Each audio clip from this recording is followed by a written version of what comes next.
क्या हम अपने बच्चों को कमजोर व आलसी बना रहे हैं? क्या बच्चों को आत्मनिर्भर के स्थान पर असहाय बनाया जा रहा है?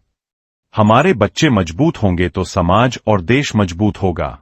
हमें अपने बच्चों को शिवाजी जैसा शक्तिशाली, डॉक्टर भीमराव अंबेडकर और अब्दुल कलाम जैसा विद्वान, लाल बहादुर शास्त्री जैसा संघर्षशील बनाना होगा।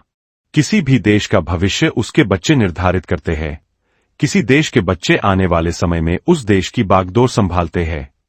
आने वाले समय में बच्चे ही राजनेता, शासन प्रशासन अधिकारी, व्यापारी और समाज सेवी बनते हैं। किसी भी देश का बचपन ही उस देश का भविष्य बनता है। हमारे देश के बच्चे ही हमारे देश का भविष्य बनेंगे।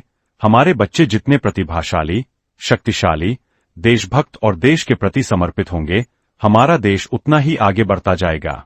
जब देश का बचपन जितना अधिक मेहनती होगा, जितना अधिक ईमानदार होगा, जितना अधिक विनम्र और व्यवहारिक होगा, हमारा देश उतना ही निखर कर सामने आएगा और देश का गौरव बढ़ेगा। बच्चों को भविष्य के लिए तैयार करना हमारी नैतिक जिम्मेदारी है। लेकिन पिछले कुछ समय से देखने में आ रहा है कि हम अपने बच्चों को आलसी, निर्बल और विलासितापूर्ण जीवन के लिए तैयार कर रहे हैं। पिछले कुछ सालों में देखने में आया है कि बच्चे साधनों के गुलाम बनते जा रहे हैं, मेहनत और संघर्ष से बचते हैं। बच्चे अपने माता पिता से विलासपूर्ण साधनों की अपेक्षा करने लगे हैं। आज हर बच्चा मोटरसाइकिल, महंगे मोबाइल और महंगे कपड़े की मांग करने लगा है। हर बच्चा महंगे रेस्टोरेंट में जाकर खाना चाहता है। अपने माता पिता द्वारा बनाए गए खाने से अधिक उसे बाहर रेडीमेड खाना खाने की आदत बन गई है। हम हमारे बच्चों को विलासितापूर्ण जीवन बिताने की आदत डालकर उन्हें मानसिक रूप से कमजोर बना रहे हैं।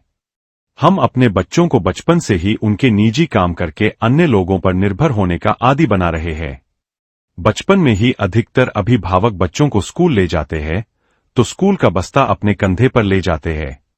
हमारे बच्चे शुरू से ही मन मस्तिष्क में बिठा लेते हैं कि बस्ता उठाना मेरा काम नहीं है। यदि स्कूल थोड़ा दूर है तो बच्चों को स्कूल आने जाने के लिए व्यवस्था करते हैं। थोड़े बड़े होते ही उन्हें अपना निजी वाहन चाहिए। स्कूल में यदि शिक्षक बच्चों को डांट दे या एक आध चांटा लगा दे तो हम शिक्षकों के खिलाफ हो जाते हैं। हम बच्चों को महंगे होटल में खाने का आदी बना रहे हैं। ऑनलाइन शॉपिंग से बनी बनाई खाने पीने की चीज मंगाकर हम बच्चों का स्वास्थ्य खराब कर रहे हैं। यदि हमें बच्चों को शिवाजी जैसा बनाना है तो उसके लिए हमें जीजाबाई जैसी माता बनना पड़ेगा। लाल बहादुर शास्त्री के बारे में प्रचलित है कि वह स्कूल जाते समय बीच में पड़ने वाली नदी को तैरकर पार करते थे। डॉक्टर अब्दुल कलाम ने अपने शुरुआती दिनों में घर घर अखबार डालकर शिक्षा ग्रहण की।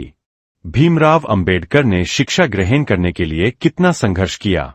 ऐसे हालात बच्चों को सही मायने में मजबूत व्यक्तित्व का स्वामी बनाते हैं, लेकिन हम अपने बच्चों को इन सब परेशानियों से दूर रखना चाहते हैं।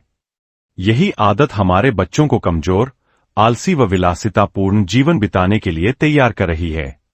यदि हमें अपने देश को शिखर पर पहुंचाना है तो हमें अपने बच्चों को मजबूत व प्रतिभाशाली व्यक्तित्व का स्वामी बनाना होगा। हमें अपने बच्चों को हर संघर्ष, कठिनाई और परेशानी के लिए तैयार करना होगा। हमें अपने बच्चों को कड़ी मेहनत करने वाला, धैर्यवान और शक्तिशाली शरीर का स्वामी बनाना होगा। इसके लिए हमें बच्चों को बचपन से ही तैयार करना होगा। छोटी छोटी कठिनाइयां उनके सामने लाकर उन्हें हल करने के लिए तैयार करना होगा। महान पुरुषों के जीवन संघर्ष की कहानी उन्हें सुनानी और समझानी होगी। महान पुरुषों ने बचपन कैसे गुजारा उन्हें बताना होगा। यह तब होगा जब इस देश के हर माता पिता अपने बच्चों को बेहतर शिक्षा देने के साथ साथ उन्हें कठिन दौर से गुजरने के लिए भी तैयार करें। जब इस देश का बचपन कठिनाइयों के दौर से गुजरेगा तभी वह मजबूत व्यक्तित्व स्वामी बनेगा। एक मजबूत बचपन ही भविष्य का मजबूत देश बनेगा। समर्पण परिवार से जुड़ने के लिए वीडियो को लाइक शेयर कर चैनल को सब्सक्राइब करें।